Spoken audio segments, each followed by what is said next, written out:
Bismillahirrahmanirrahim. Hi everyone. Assalamualaikum warahmatullahi wabarakatuh. It is nice to meet you in this channel with me, Kamarul Zaman.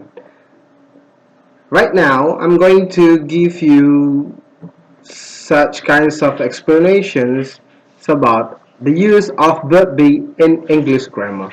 Especially, this material is given for my students at junior high school. Okay, let me discuss about this. Okay, before we discuss further about the verb be, it is better for us to know the sentence pattern. So in Bahasa Indonesia, we can also say this one is pola kalimat. Okay, kita lihat. We can also see the patterns. Every sentence must be begin with subject, and then followed by verb, and then the object. It can be noun, adverb, or adjective. Jadi dalam sebuah kalimat itu dimulai dari subjek. Setelah subjek nanti akan ada diikuti oleh yang namanya verb atau kata kerja dalam bahasa Indonesia. Setelah itu nanti diikuti oleh yang namanya objek. Objek ini bisa berupa noun, kata benda, adverb, kata keterangan, atau adjektif, kata sifat. Oke, ini adalah salah satu pola kalimat yang menggunakan verb. Bagaimana kalau kalimat tersebut tidak menggunakan verb? We can see this one, the second pattern, subject plus to be. Nah, di sini verb be. To be ini maksudnya adalah verb be, di followed setelahnya oleh objek berupa noun, adverb, and adjective. Oke.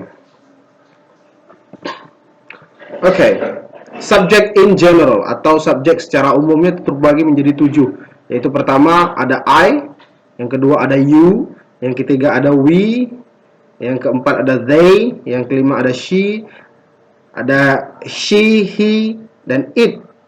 Setelah subjek tadi diikuti oleh verb atau to be, dan setelah itu adalah objek. Oke. Kita lanjutkan. Oke. Ini adalah bentuk dari be. Atau in English we can also say form of verb be. In the present, actually in learning English, dalam belajar bahasa Inggris, kita punya tiga bentuk atau tiga waktu dalam pelajaran bahasa Inggris. Yang pertama itu adalah namanya present. Present ini bentuk be dalam bentuk present adalah is, am, dan are. Selanjutnya di dalam bentuk past adalah was dan were. Dan dalam bentuk past participle bentuknya adalah been. Untuk diskusi lebih lanjut tentang apa itu present, past, and participle, we can discuss about this in the next video, inshallah. Here we go on. Okay. Ketika kita membicarakan masalah verb be, dalam pola kalimat tadi yang kita ikuti adalah verb be dimulai dari subjek I, subjek, diikuti oleh namanya verb be. Kebetulan di sini adalah yang khusus untuk subjek I adalah verb be-nya adalah am. Jadi dalam kalimat itu ada tiga bentuk kalimat.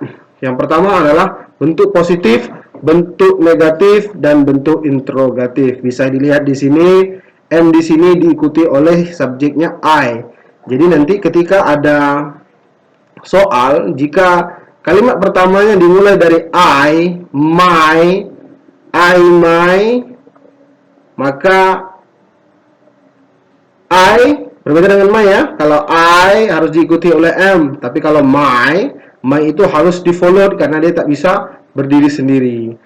Kita tengok bentuk negatifnya adalah I am not an engineer.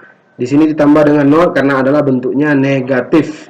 Selanjutnya jika kita masukkan ke bentuk interrogatif, I menjadi you karena tak mungkin kalau am I. Jadi tak mungkin kita bertanya ke diri kita sendiri. Berarti makanya kita bertanya dengan menggunakan are you. Okay. We go on to the next slide. Okay, he, she, and it. Kalau ada subjek seperti ini dalam bentuk pola kalimat yang menggunakan to be, maka to be-nya harus diikuti oleh yang namanya is.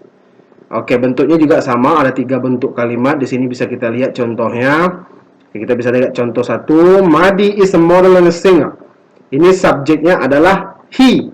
Madi merupakan kata panggilan untuk laki-laki, makanya kita ganti menjadi he. He ini merupakan kata ganti untuk laki-laki, sedangkan she kata ganti untuk perempuan, sedangkan it kata ganti untuk benda mati atau hewan. Oke, kita bisa lihat di sini contohnya tetap menggunakan not, bentuk interrogatifnya, bentuk negatifnya seperti ini dan bentuk interrogatifnya seperti ini. Oke. You, we, they. You, we, they ini merupakan subjek terakhir. You, we, they ini diikuti oleh to be, are. Kita bisa lihat bentuk positifnya seperti ini. Oke, bentuk positifnya seperti ini. Dan kalau kita mau bikin ke bentuk negatifnya, kita bisa bikin di sini bentuk negatif. Negatif. Oke. Kita bisa kasih contoh bentuk negatif.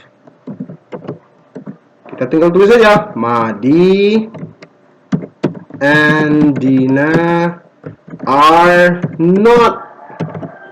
Nah, inilah yang dinamakan dengan bentuk negatifnya tadi, are not. Sisanya tinggal ditambahkan di belakangnya. Oke, kita tanya bentuk interrogatif. Bentuk interrogatif kita ganti ke bentuk interrogatif. Okay, we have to put the question mark over here. Oh, no. Question mark. Okay. And then we just can directly type are Madi and Dina blah blah blah blah blah, and then we put the question mark at the end of the sentence. Oke, jadi seperti ini ya. Jadi jika kita mau merubah kalimat ini ke bentuk positif, bentuk negatif, atau bentuk interrogatif, gampang saja. Jadi kalau misalnya kalimatnya dalam bentuk negatif awalnya, kalimat dalam bentuk negatif, ketika kita mau menjadikan bentuk positif, kita tinggal hilangkan notnya. Kalau kalimatnya dalam bentuk positif di awal, dan kita mau jadikan ke bentuk negatif, kita tinggal tambah notnya di sampingnya. Dan kalau kita mau jadikan dari bentuk negatif ke interrogatif, kita tinggal hilangkan notnya, kita masukkan are-nya di depan, dan subjeknya Madi dan Dina kita taruh di setelah are. Okay, I think that's all for my explanations. If you have a questions or comments or critics, you may add the comments in the column komentar below. Okay, thank you very much. I close by Assalamualaikum warahmatullahi wabarakatuh.